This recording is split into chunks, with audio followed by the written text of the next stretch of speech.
Welcome back to The Source, episode 2. This is our first guest for this episode. I would like to introduce you to Martha Webby. Martha is the art director and production manager of Source Point Press, and also an artist and a writer and all sorts of amazing things. British. Also British, yeah. I don't sound like it though. Do you want to tell people a little bit about your background? Well, I was born in England, and then I moved over to America, Michigan specifically, when I was about 3.5. Did all my school here, and then when I graduated high school, I just thought, I want to study animation. It's more feasible for me to do that in the UK, because I'm a citizen there, and I got cheaper tuition. And yeah, I got my degree in animation, and then I thought, might as well come back to Michigan. And then Josh picked me up, and now I'm here. Martha and I worked very closely together on a ton of projects, and I've come to rely on her greatly. She is a powerhouse as far as creativity goes and work and technical skills. She's incredible. So some of the things you do at Source Point include working with a lot of the creators of the books, working with a lot of different manufacturers and printers. You're checking paper samples. You're doing all sorts of things. Pre-press. You have a team of designers underneath you too. The best people that I could possibly work with. It's pretty awesome. And you have a book that you are illustrating, a children's book. Do we want to call it a children's book? What would you call this? Not a little kid's book. We're talking about what age range would you put Spero at? I would say young adult. It's definitely, I grew up reading a lot of Captain Underpants and Dear Dumb Diary. And to me, what I love about Spero so much is that it really gave me the same vibe as how I felt when I was younger reading those. So this is an illustrated novel. Yes. It's written by Garrett Gunn and edited by Christina Blanche and illustrated by you. Mm-hmm. So this will be spot illustrations throughout the book, right? Yeah, and it was so easy to come up with the illustrations. Sometimes, I think artists know you struggle sometimes reading some writing and you're thinking, well, how am I going to portray this in just a little illustration that someone might look at for a couple seconds. But the way that Garrett writes, it's so easy to just, all the little scenes and all the characters are so well thought out and have such personalities that I was wanting to draw it. It wasn't like a job, something I had to do. I would go home and I'd be like, I get to draw Spero, I get to just have fun with it. Can you tell the viewers a little bit about Spero, what the story's about? Without giving too much away, Spero, to me, I've read it a couple of times now, just having illustrated it and going back to it. But the first time I read it, what it really was to me was someone, person or animal, just being put in this situation that no idea how they've gotten there, impossible to have gotten to this point, and just embracing it and just going forward and taking the information that they learn and just running with it, I guess. Just, I don't know, finding family that you might not have known you had before. It's very just a journey of self-discovery, I'd say. That sounds fun. And there's, aliens and stuff, right? Aliens, there's secret worlds, there's wizards. Wow, okay. So Spero has it all. Do you know the release date? Yes.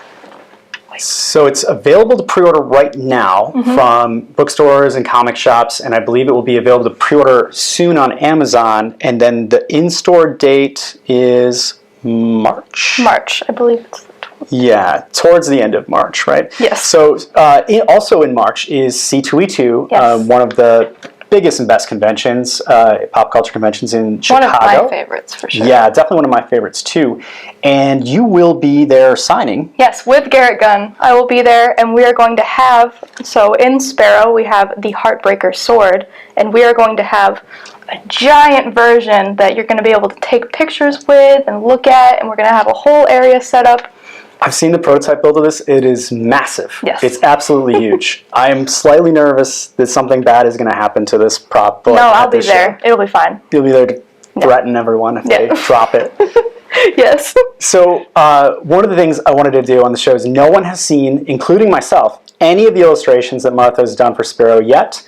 So this is going to be your first peek at some of them. We'll put them up here on the screen. But first, I think you wanted to show us a couple things. Oh, right? yeah. I thought it would be interesting, kind of putting myself out there a bit, be a little vulnerable as an artist, to emphasize how much I just love drawing this book so much.